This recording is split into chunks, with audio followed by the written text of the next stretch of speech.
Lorsqu'il reprit connaissance, Elénel cligna des yeux plusieurs fois avant de reconnaître la salle du rituel dans la tour des mages. Les 4 techniciens étaient toujours en train de s'affairer sur leurs appareils, et le regard du garçon accrocha celui, profond et mystérieux, de Réginald. Le prince se tenait debout près du mur et il lui fit un léger signe de tête. Alysanne, à ses côtés, parlait vivement avec une jeune femme aux cheveux roux, presque rouges. Il ne s'était pas encore rendu compte que son nouveau disciple était revenu. Le premier réflexe d'Elénel fut d'examiner son bras. Tel un tatouage discret, une marque apparaissait maintenant au-dessus de son poignet. Le symbole, d'un violet profond, pouvait représenter 2 ailes, celle d'un oiseau, d'un papillon ou d'un dragon. Tout ce qui s'était passé dans le monde des esprits lui revint alors. Le multivers, les Fravachis, Scylla et sa proposition de l'accompagner. D'une certaine façon, il pouvait sentir sa présence comme si elle était à ses côtés, invisible. Il n'aurait pas su l'expliquer, mais il la percevait, tout près, et un sourire heureux étira ses lèvres. Il se rendit soudain compte que tous les bruits de la pièce avaient disparu. Il releva la tête pour s'apercevoir que tous les regards étaient sur lui, surtout celui excité, presque avide d'Alysanne. Incertain de ce qu'on attendait de lui, Elénel se redressa et se tint ensuite immobile au milieu du cercle du rituel. Avec un grand sourire, son maître s'approcha et lui dit chaleureusement « Bon retour, mon jeune ami. Ne sois pas inquiet si tout te paraît étrange, confus. Personne ne se rappelle jamais de ce qui se passe pendant sa détection. C'est un mystère, une bizarrerie. Le nouveau magicien oublie l'expérience, mais il se souvient précisément du ou des pouvoirs qu'il a éveillés. Il en va de même pour toi, n'est-ce pas ?» Elénel fut surpris d'entendre cela. Après tout, l'aventure était encore très claire dans son esprit.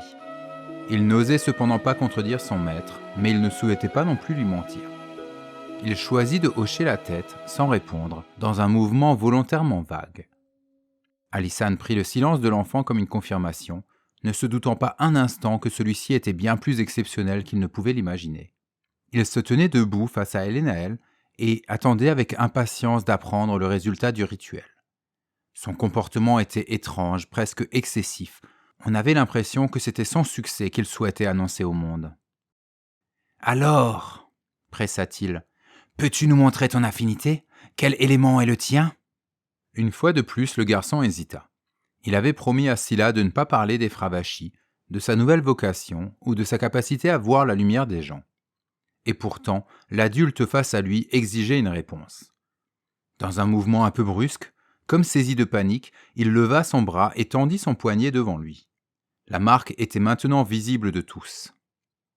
Le silence s'installa pendant quelques très longues secondes, puis, soudain, le tatouage se mit à briller, éclairant la scène d'une lueur fantomatique. Timidement, une aile, puis une autre, parurent se détacher de la peau. Le reste du corps du papillon, constitué uniquement de lumière, emprunta le même chemin. L'étrange et magnifique créature virevolta ensuite autour d'Elénaël comme un petit animal curieux, avant d'entreprendre d'explorer la salle. Toutes les personnes présentes semblaient figées sur place. Seuls leurs yeux se mouvaient lentement pour suivre le vol de l'invocation d'Elénaël. Celui-ci attendit le verdict d'Alysanne qui était debout, immobile, telle une statue. Au fur et à mesure que le temps passait, différentes émotions se succédèrent sur le visage du sorcier. De l'anticipation et de l'excitation au début, puis de la surprise lorsqu'apparut le papillon. Finalement, la réalité de la situation s'imposa au magicien et son regard ne chercha pas à voiler sa déception. Ses traits se figèrent dans une expression de colère froide. Son attitude, jusque-là amicale, devint soudain glaciale et très éloignée de sa flamboyance habituelle. Ils restèrent tous immobiles ainsi pendant quelques instants, longs comme des heures. Puis, sans dire un mot, Alysanne se retourna et quitta la pièce d'un pas vif. Réginald, tout aussi silencieux, le suivit. Le départ du maître et de son disciple libéra les techniciens qui commencèrent à discuter entre eux, sans prendre garde à baisser leur voix, comme si la présence d'Elénaël n'avait plus aucune importance. « Quelle malchance! Le plus grand potentiel depuis la création de la tour. N'importe quelle affinité aurait fait de lui un magicien exceptionnel. N'importe laquelle, sauf une des deux inutile. » Oui, c'est dommage. Personne n'a jamais réussi à faire quoi que ce soit avec la lumière. Pauvre gamin. Elénel avait été fier et heureux de sa rencontre avec Scylla, même s'il ne comprenait pas bien encore ce qu'était un Fravashi. Pourtant, la réaction négative des adultes doucha tout son enthousiasme. Il sortit de la pièce en silence, hâtant le pas pour rattraper Alysanne. Celui-ci était toujours son maître et son sort était entre ses mains. Le papillon le suivit gaiement, virevoltant dans une gracieuse danse qui trahissait une joie infinie. Quand Elénel arriva au coin du couloir, il entendit les voix d'Alysanne et de Réginald qui discutaient un peu plus loin. L'enfant ralentit afin de les écouter. « Que souhaitez-vous faire, maître » demandait calmement le prince. « Quelle déception !» La colère d'Alysanne blessa Elénel. Il trouvait tout cela injuste et il sentait ses yeux le piquer, menaçant de laisser sortir ses larmes. « L'affinité du garçon est inutile, et toute la ville sait qu'il est mon disciple. Quelle honte ! Je le renverrai bien dans son village, mais mes ennemis se moqueraient de moi pendant des années s'ils l'apprenaient. » Le sorcier s'arrêta pour réfléchir à ce qu'il devait faire de l'enfant.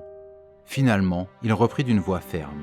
« Nous l'enverrons chez Chaos, loin de la tour, loin des yeux. »« Maître, peut-être que son pouvoir va encore se développer. »« Et quoi ? Il pourra éclairer la nuit de sa lumière ? Tout le monde sait que cet élément est inutile. Même l'affinité de l'espace est plus efficace, c'est dire. » Il fit un effort pour se calmer, puis finit par lâcher avec dégoût. « Non, je n'ai pas de temps à perdre avec lui. Fais le nécessaire, je vais retourner à mes recherches. » Le sorcier n'avait pas encore terminé de prononcer ces mots qui scellaient le destin d'Elénaël, qu'il était déjà en train de repartir. « Oui, maître, il en sera fait selon votre volonté. » Seul avec son papillon de lumière, adossé à un mur et les jambes tremblantes, Elénaël contemplait son monde qui s'effondrait.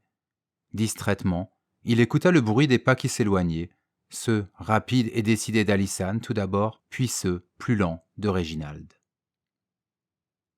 Viane, un peu anxieux, avait attendu son ami tout le temps du rituel. Il s'était ainsi installé dans une salle voisine inoccupée, car il ne souhaitait pas croiser son frère.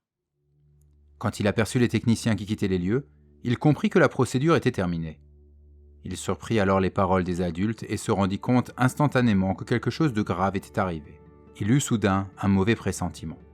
Il chercha Elénaël pendant de longues minutes avant de le trouver. Le garçon, abattu, errait au hasard dans les couloirs, suivi de près par son joli papillon.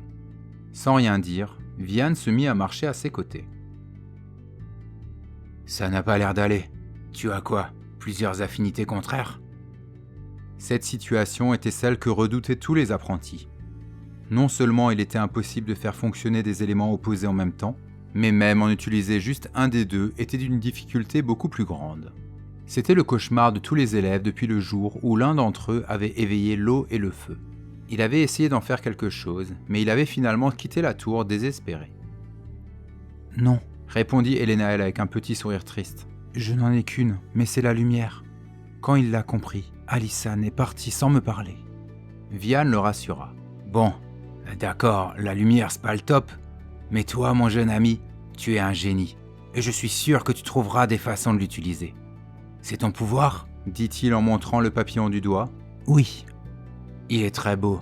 Savais-tu que les élèves qui peuvent invoquer des créatures de leur élément sont considérés comme les plus puissants ?»« C'est vrai ?» demanda Elénaël avec espoir. Pourtant sa déception était encore vive et il ajouta tout de suite. « Ça marche pour les autres éléments, ça. Maintenant, je vais devoir changer de maître et me rendre chez un nouveau appelé Chaos. »« Il t'envoie à la petite tour ? Pfff, ça ne m'étonne pas d'eux. Ils sont tous pareils. Si tu n'es pas exactement comme ils veulent, ils te dégagent. » Les deux compagnons restèrent ensuite silencieux, chacun perdu dans ses pensées. Au bout de quelques minutes sans parler, Viane déclara soudain avec conviction. « Soit, c'est décidé, je vais t'accompagner. » Elénaël le regarda avec surprise. Quand il comprit ce que cela impliquait, il sauta dans les bras de celui qu'il avait fini par considérer comme un grand frère. Viane en fut gêné, mais conscient que son ami était triste, il ne dit rien, et il lui tapa tendrement sur le dos. Ils se séparèrent rapidement et Elénaël voulut confirmer. « C'est vrai ? Tu viendrais avec moi ? C'est quoi la petite tour d'ailleurs ?» Viane eut un petit rire de dérision. « Les élèves qui ne sont pas à la hauteur des attentes de leur maître sont envoyés dans une autre école. On la surnomme la Petite Tour. C'est l'endroit où les apprentis magiciens étudiaient avant la construction de la Grande. Bien sûr que je viens avec toi. J'ai pas envie de rester seul ici avec des gars comme Léon. En plus, j'ai une amie là-bas. Ça fait longtemps que je l'ai pas vue, mais je suis sûr que tu t'entendras bien avec elle. Allez, conclut-il, on va commencer à préparer nos affaires. Elenel avait enfin retrouvé son habituel sourire et il suivit Vian sans plus penser à la déception des adultes. Une fois de plus, il fut heureux d'avoir eu la chance de rencontrer le prince, et il se dit qu'à ses côtés, cette nouvelle école serait sans doute aussi bien, et peut-être même mieux, que celle où il se trouvait maintenant.